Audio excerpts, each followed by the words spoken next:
Hope you have all seen that video of mayonnaise jar, and it's most likely that you have understood it very well. So I have heard this same story again and again many times in different scenarios, and that's what makes this particular story very, very interesting. The first time I had heard, it was in a newspaper. I had read this small piece. So the person who is talking about mayonnaise jar will be a physics teacher. So a physics teacher comes into class, and before starting his class, he'll just keep an empty jar in front of the students. And he asks a question. Is there anything in the jar? The students say it's all empty. Then what does he do? He fills it with some big rocks. Again, he puts the question. Is it full? The students say yes, because no more rocks can go inside.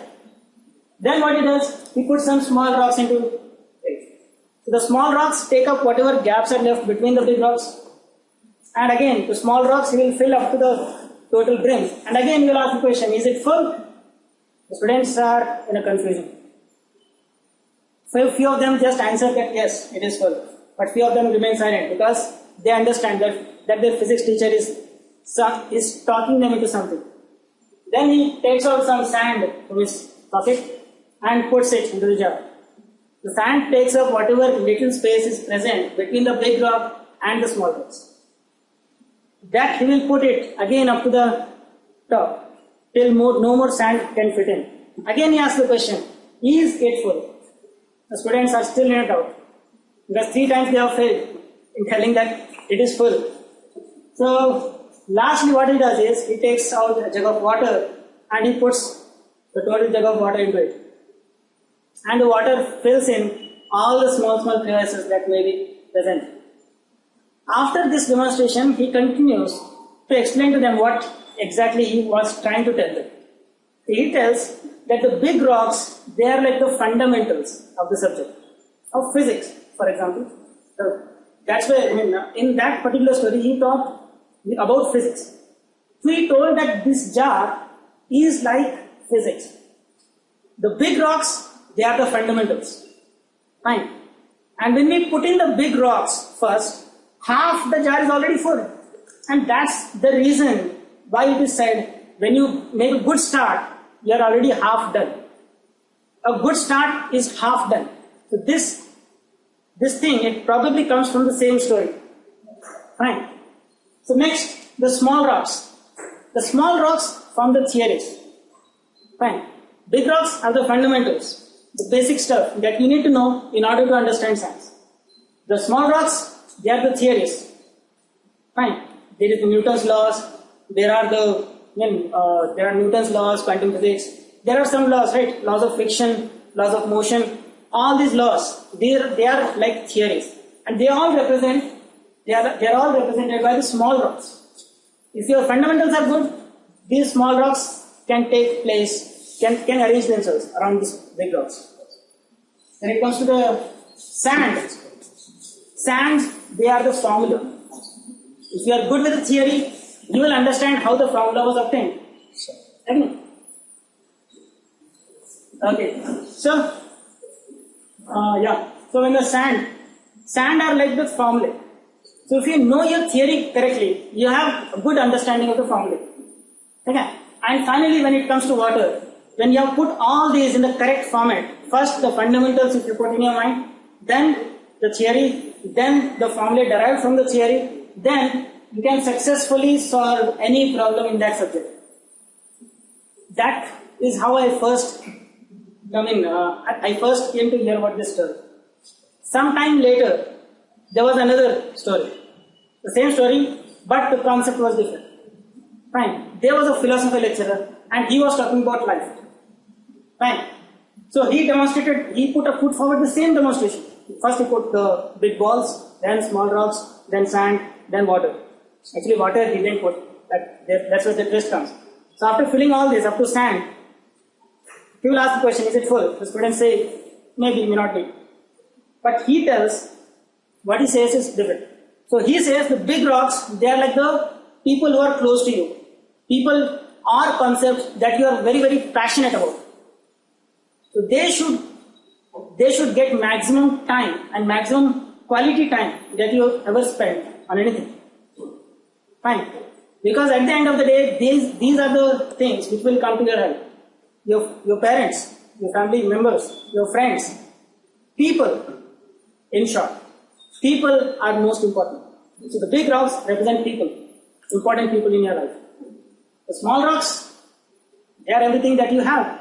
Your wealth, your phone, your clothing, whatever you can possess, all that is made up by the small rocks. And the sand, I don't remember what the sand was, but it must be something in between. Fine. So if you are putting all these in the right order, then there will be space for water. And water represents success in your life. Fine.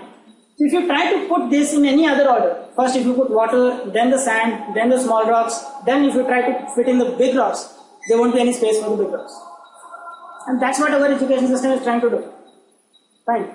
It just wants us to by heart the concepts and just put them forward in the exams. It doesn't care whether we understand or not. That means the structure is not proper. First, the basic fundamentals should be understood, and only then we can go on to build something on top of it. Right? So, inspired by this story, I've taken, this is what inspires actually the four which is present in foreign bar. Fine. So they represent the four categories, the four steps that each and everything that we have to do, they can be divided into. First are the big stones. They are the most fundamental of things. The things which should go first. So when it comes to education, what do you think it is? Let us make it a little bit interactive. So what do you think? If you take education as the jar, what do you think is the most important thing? What do the big stones represent? You can just turn the camera to subjects, that means knowledge. Is it? Everyone accept? Punctuality, discipline. Okay, anything else? So this should be something without which no other education should be not possible at all. Most fundamental thing. What is it? I feel it is communication. Fine. Because what is education after all? It is exchange of ideas between the teacher and the students. If the teacher is unable to communicate his idea well enough to the student, there is no use of education, right? Communication. That's the link which connects the teacher to the students. Between an educator and person who is ready to learn. So that's what represents the big rocks. So communication should go first. And that's probably where our education system is failing utterly.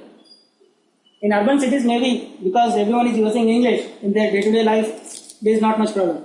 But what about villages where their mother tongue is different? They will be coming from a different background. They will first learn their mother tongue, then probably interact in Hindi because we are living in India. And then all of a sudden if they go to school, which is English medium, they have been taught in a foreign language. So can you think in a foreign language as properly as you think in your own mother tongue? Very good. And when the students come to engineering, this is the biggest, this is the biggest challenge for them. To use that foreign language and to gain knowledge about the different subjects. Fine. So that I think represents, the communication represents the big rock. Then coming to the next, what do the small rocks represent?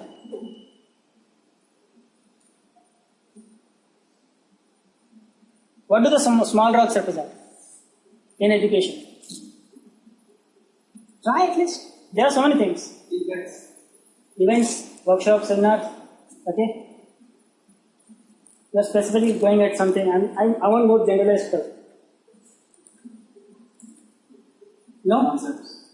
Concepts or knowledge. Fine. So knowledge comes next.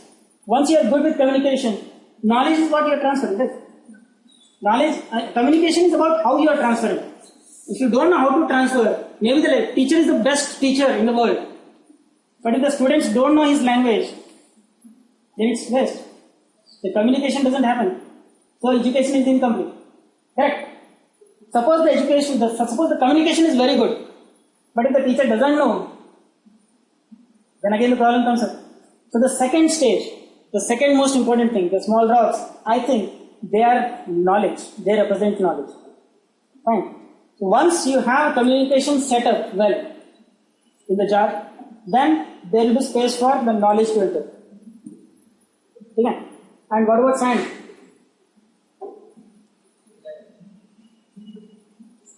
Enjoyment, that's actually now I remember. Sand was actually enjoyment. Sand represents enjoyment when it came to life. I'm not talking about life, I'm talking about enjoyment, education. So what does the sand represent in education? Practical, okay, you are clear now, very good.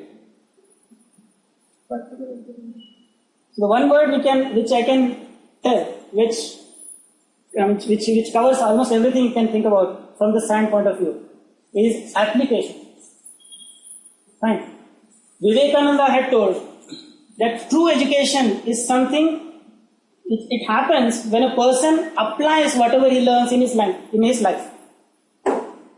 Fine. If you are learning everything, if you have read 1,000 books, but if you don't know, if you have not applied even a part of that in your life, then you are uneducated. That's what he said. Fine.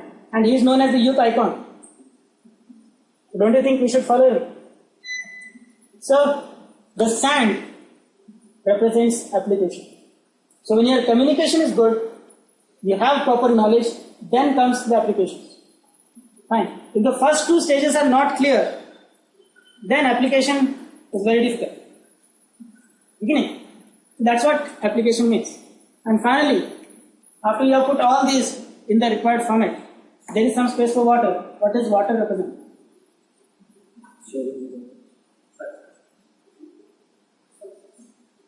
Success. Fine. Successfully being able to do something. Right.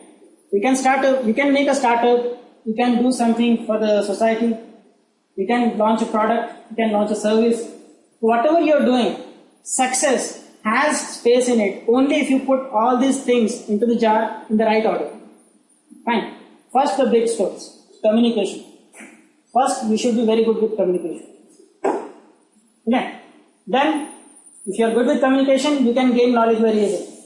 Once you have gained knowledge, you have the chance of applying it. And when all these are present, there will be space for water. Okay. If you try to do it in any other order, then it will fail. Fine. This is the very fundamental thing that we should try to understand. Fine. And this is the concept which is at the center, at the core of CADiMate. Fine. So, we proceed.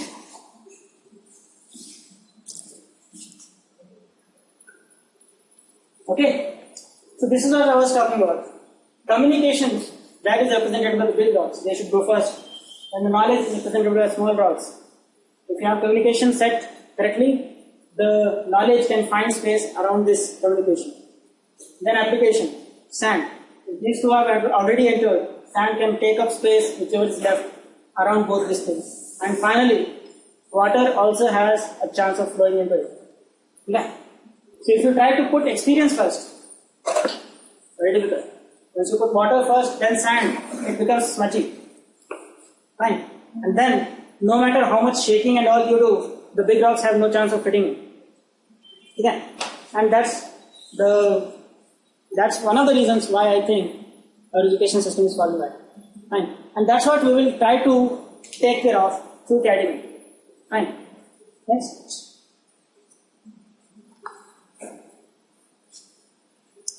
Yes. Complete experience. There are, of course, the starting things like communication, knowledge, also have their own important steps. We'll take care of it some other day. For now, we'll just directly come up to experience, because that's what matters for us as an engineer. Fine. As an engineer, we are supposed to apply our knowledge to do something. Fine. And that's where the experience comes in. If you want to gain experience, what are the important parts? Fine. Once again, if you are taking experience as that jar, then what is the big stone? What is the small stone? What is the sand and what is water? So I think, according to me, plan is where everything starts. Fine. In PLM, product lifecycle management also, this is a subject in which we learn about developing a product. When you are developing a product, your planning should be perfect. Fine. Again, planning happens in three or four stages. So first you get an idea, but what demand is there in the market. Then you conceptualize it. You will think about how this idea can be developed into a tangible or intangible product. And then you come up with specifications. What exactly is the product you will manufacture? What will be the features present in your product? That is planning. So if the planning happens correctly, then you can enter design stage with full confidence. Fine. Without proper planning, if you enter design, even if your designing skills are very good, you will ultimately fail. Because somewhere in the plan stage, you have not considered important factors. Okay? So design. Design, again, there are various steps. Design, whole book can be written on design. Fine. I'll just try to explain in one or two sentences. Design is nothing but calculating and deciding what will go into the product. Fine. So engineers will basically do all that designing work. The designing is still on the paper. It hasn't come into a practical product. Even if it has come, it is just a prototype. Prototype will not be given to the customers directly.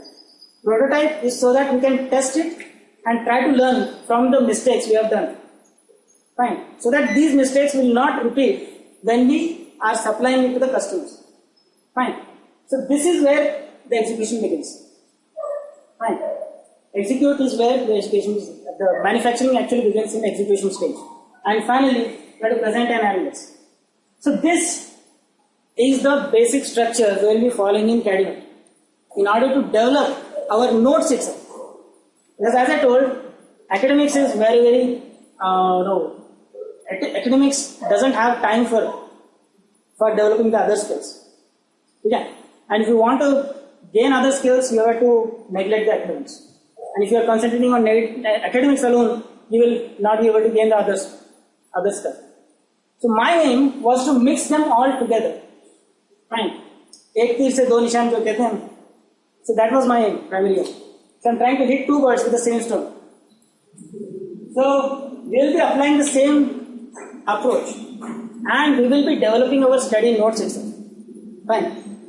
So as classmates, as you are studying in the class, you know your classmates, what kind of mentality they are having, what are their needs, what exactly, how do they study, and all this. Okay. So you'll have to take up different sources of knowledge, collect this knowledge, and put it in such a format that that your friends, your classmates can study it. Fine.